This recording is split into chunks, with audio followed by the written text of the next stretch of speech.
سر دیکھیں شان مسعود جو ہے پچھلے ماشاءاللہ 2-3 سال سے کنسسٹنسی ہے اس کے اندر، پرفارم کر رہا ہے آپ، اور واحد پلیئر ہے پاکستان کا جو اوورسیز میں جا کے سب سے اچھا کھیلتا ہے، بالکل ایسا ہی، اور ایک ٹائم آئے گا 1 سال کے بعد میں اس کو as good as Babar Azam count کر رہا ہوں. اچھا جی اتنا اور پوٹینشیل آپ کو نظر جی آ رہا ہے بالکل، اس میں؟ لیکن بس اس کے ساتھ کافی حد تک کہ زیادتیاں ہوتی آئی ہیں ماضی میں کہ اس کو جو ہے نا سلیکشن نہیں ہو پاتی اس کی، اور اس کو اگنور کر دیا جاتا ہے. جی اب آپ بتائیں نا کہ کس حد تک کہ وہ اور مزید پرفارم کرے کہ اس کو جو ہے نا مطلب ٹیم کے اندر اس کا نام آئے، دینی چاہیے، تو بالکل اس کے ٹھیک ہے. کھلی زیادتی ہے اس کے ساتھ.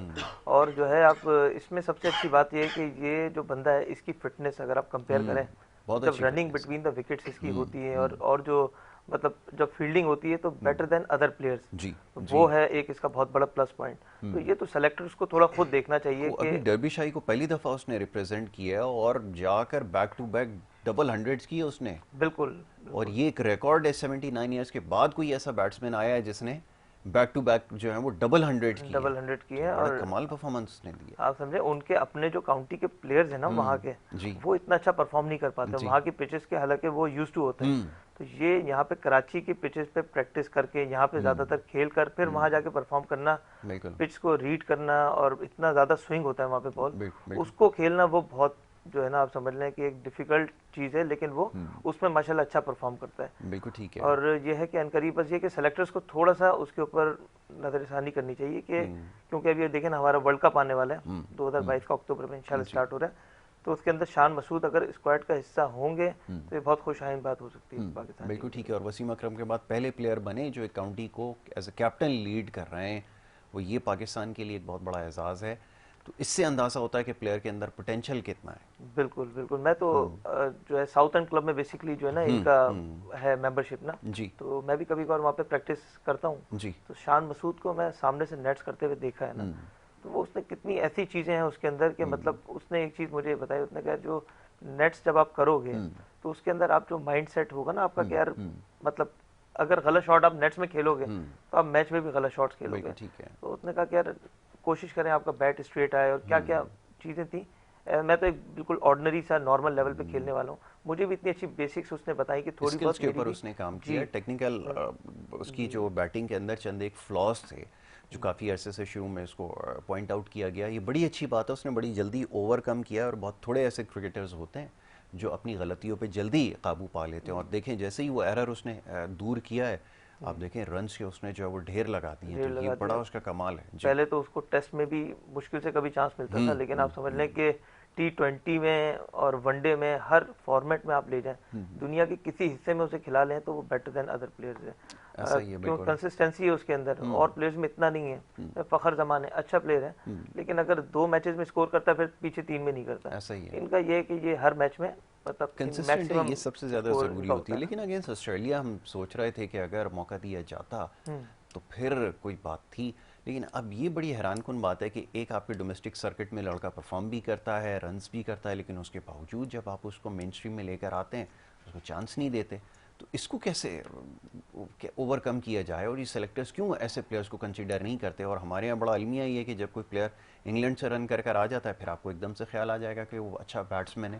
دیکھیں اسی طرح فواد عالم کے ساتھ بھی ہوا تھا پہلے، 10 سال بیچارے کو بٹھا کے رکھا، پرفارمنس تھی اس کی. آج یہ کہ ٹیسٹ میچ ہوتا ہے سب سے پہلے اس کا نام ڈالا جاتا ہے نا کہ ٹیسٹ کے اندر.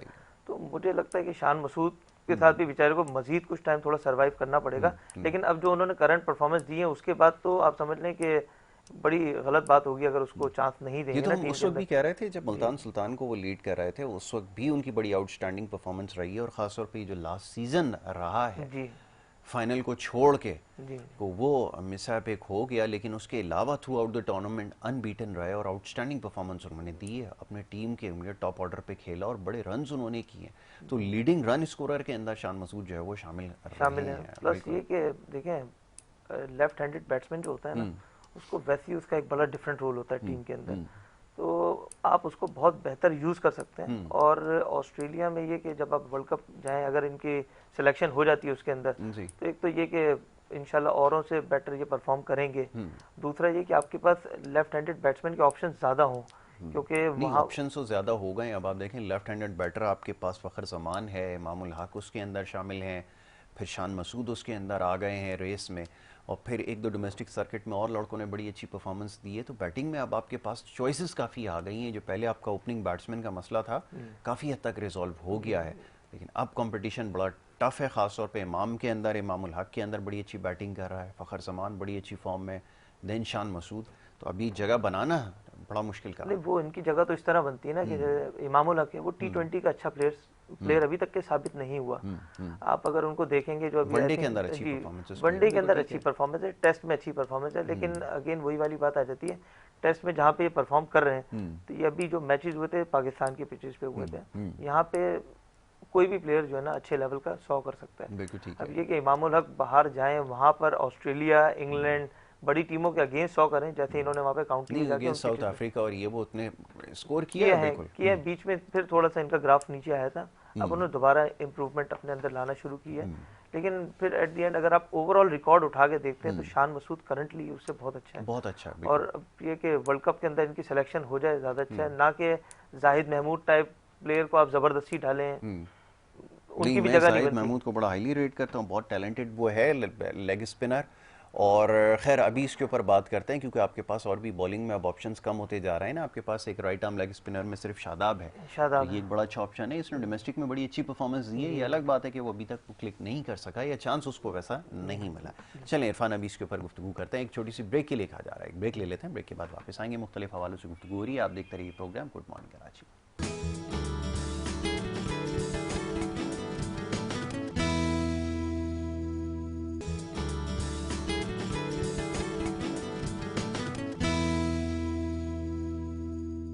پروگرام میں آپ کو ایک دفعہ پھر خوش آمدید کہیں گے. بریک پہ جانے سے پہلے مختلف حوالوں سے گفتگو ہو رہی تھی, خاص طور پہ نوجوانوں کے حوالے سے. کرکٹ جو ان کا پسندیدہ کھیل سمجھا جاتا ہے, اس کے اوپر گفتگو کر رہے تھے.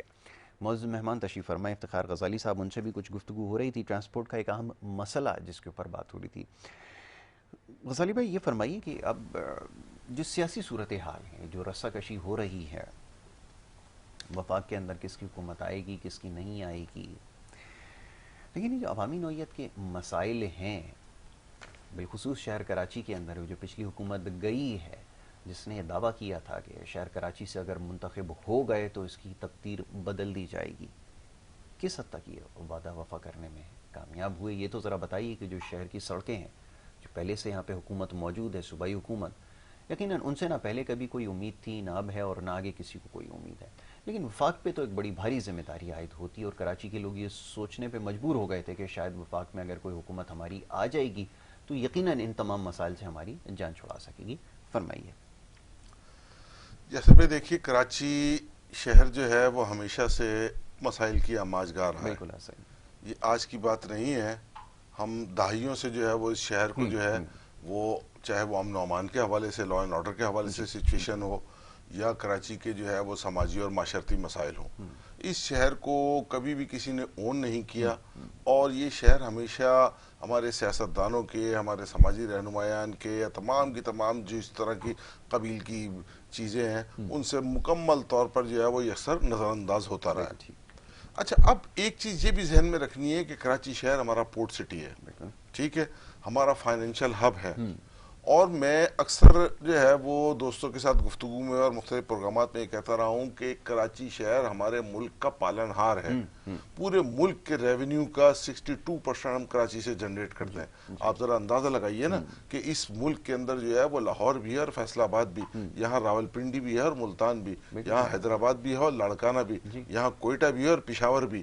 ان تمام کے تمام بڑے شہروں کو آپ ایک طرف رکھیں تو ان سے جو ریونیو کی کلیکشن ہے وہ 38% ہے, اور صرف اس ایک اکیلے کراچی شہر سے جو ہے وہ ہم 62% ریونیو جو ہے وہ پورے ملک کا جمع کرتے ہیں. یعنی آپ یہ اندازہ لگائیے کہ پورے ملک میں اگر کہیں کسی بھی طرح کی خدمات میں, چاہے وہ صحت کا شعبہ ہو, تعلیم کا شعبہ ہو, یا کسی بھی حوالے سے کسی شعبے میں جو ہے وہ حکومت ترقیاتی کام کرتی ہے اور اس پر 100 روپے خرچ کرتی ہے, تو اس میں 62 روپیز کا شیئر جو ہے وہ ہمارے اس کراچی شہر کا ہوتا ہے. اور اگر ہم سندھ کی سطح پر آ جائیں,